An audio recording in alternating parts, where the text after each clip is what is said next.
Vous écoutez le balado Droits des jeunes pour une émancipation individuelle et sociale. Une coproduction de la Chaire Réseau de recherche sur la jeunesse du Québec et de Projet Mégaphone. Avant de poursuivre la réflexion et clôturer ce balado, nous voulions ajouter une réflexion amenée par l'équipe franco-québécoise sur la performativité des mots. Les mots choisis créent la réalité. Par exemple, quand on parle de centre de réadaptation, qu'est-ce qu'on est en train de dire? On est en train de dire que les jeunes doivent s'adapter à la société et non l'inverse. On écoute Isabelle Lacroix, Marie Dumollard et Rosita Vargas-Diaz. Mais pour vous montrer que même les mots de la politique publique, elle a inscrit vraiment cette dimension sanitaire, sociale, mais avec des formes un petit peu de paternalisme vis-à-vis de cette jeunesse. On a parlé des centres de réadaptation, mais le mot réadaptation, nous on voulait le souligner, qui est quand même porteur de beaucoup de choses, avec l'idée que finalement il faut réadapter les jeunes, c'est-à-dire que c'est à eux de changer. Qu'ils ont une inadéquation finalement à fonctionner dans le monde, le monde quotidien, dans le monde social, et donc que la responsabilité finalement leur revient de changer. Donc parfois des comportements vont être lus en fait comme quelque chose qui dérange, comme quelque chose en fait qui met en danger la société, mais on va pas en fait regarder ce qui se passe en arrière en fait effectivement ça. Donc c'est quoi la souffrance exprimée? C'est quoi aussi, en fait, les messages qu'on veut donner. Puis parfois, en fait, un comportement, ça peut être aussi, en fait, seulement dire arrêter, en fait, effectivement, la contrainte, arrêter plein de choses. Donc, comment on interprète la fugue, par exemple, des gens aussi qui sont dans des centres d'adaptation. Donc, je pense qu'en fait, quand on parle aussi des risques, donc les mots gestion des risques, c'est omniprésent aussi dans l'intervention en protection de la jeunesse. Puis encore là, c'est quoi qui est en arrière, en fait, de cette gestion des risques? C'est pas, en fait, la gestion des certitudes qu'on a dans l'intervention sociale. C'est pas ça, on gère les risques. En fait, les risques pour qui et pourquoi? C'est aussi dans cette optique de la responsabilité individuelle, d'accord? Donc, c'est très, très subsidiaire aussi comme logique, en fait, d'intervention. On va laisser la responsabilité à l'individu de, effectivement, se reprendre, de changer ses comportements, la responsabilité aux familles. Mais on oublie, on évacue, en fait, tous les restes aussi de la responsabilité sociale qu'on a, de la responsabilité collective qu'on a. Très instructif. Ça donne une idée pour une proposition à faire à Leslie Hill. Si on renommait les centres de réadaptation en centres de participation citoyenne. En attendant l'adhésion de tous et toutes à notre idée, écoutons-la nous parler de l'institutionnalisation de la participation des jeunes. Il faut institutionnaliser ces façons de solliciter la participation. Ce que je veux dire par institutionnaliser, c'est dans tous nos programmes, par exemple, on devrait s'assurer d'avoir capté la parole des parents et des jeunes. Ici, on parle des jeunes, mais les parents aussi qui reçoivent des services de notre part et de toutes les institutions publiques. Donc, comment institutionnaliser cette participation-là?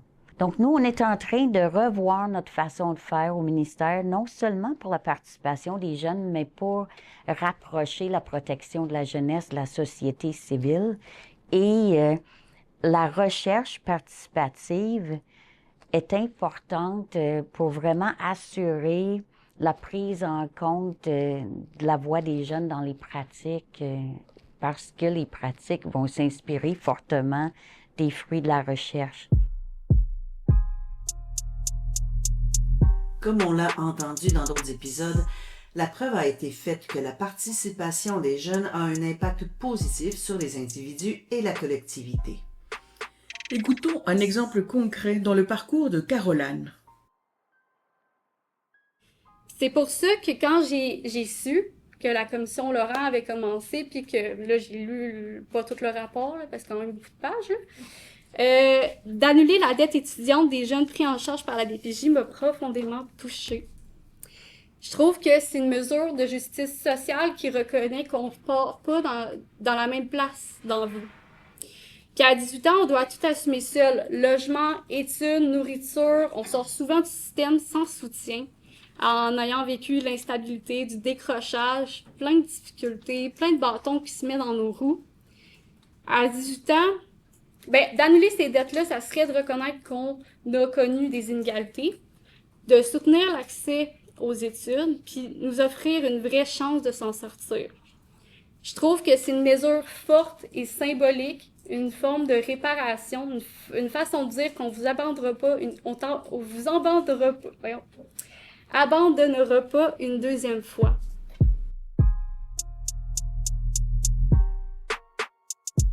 Dans le même ordre d'idées, la commission Laurent a permis la modification de la loi 25 pour la prolongation des mesures de protection jusqu'à 25 ans et la création de la fonction de commissaire au bien-être et aux droits des enfants pour lequel Marie-Ève Brune-Kitchen a été nommée récemment. Le rôle de commissaire au bien-être et aux droits des enfants est là pour tous les enfants au Québec. J'ai mis une emphase sur le au Québec parce que la question du statut ou la question autochtone est importante également à garder en tête ici. Donc oui, on va parler de la protection de la jeunesse, des jeunes qui sont issus du parcours de la protection de la jeunesse, mais pas uniquement. C'est une addition, c'est toutes les réalités en fait des jeunes qui va être importante ici. L'accès aux services, donc comme je le mentionnais, là, gérer au bon moment, de la bonne façon. La participation réelle. On veut créer une organisation. On n'en a pas beaucoup d'institutions au Québec qui incarnent la participation des jeunes, puis que ça soit réellement fait et bien fait pour que justement on ne soit pas dans le symbole. Donc ça en est dans nos défis. Puis de fédérer les forces vives, parce qu'on l'a dit tantôt, il y a plusieurs organisations au Québec qui œuvrent pour, par et avec les jeunes, différents angles, différentes missions, mais on a aussi un devoir d'agir ensemble pour faire avancer les enjeux les plus criants, et ils sont nombreux, ces enjeux-là. Jessie Steve Gagné, conseiller sous-ministériel à la protection de la jeunesse, propose une politique nationale de participation. Il explique pourquoi cette approche est nécessaire pour harmoniser les pratiques et garantir l'équité.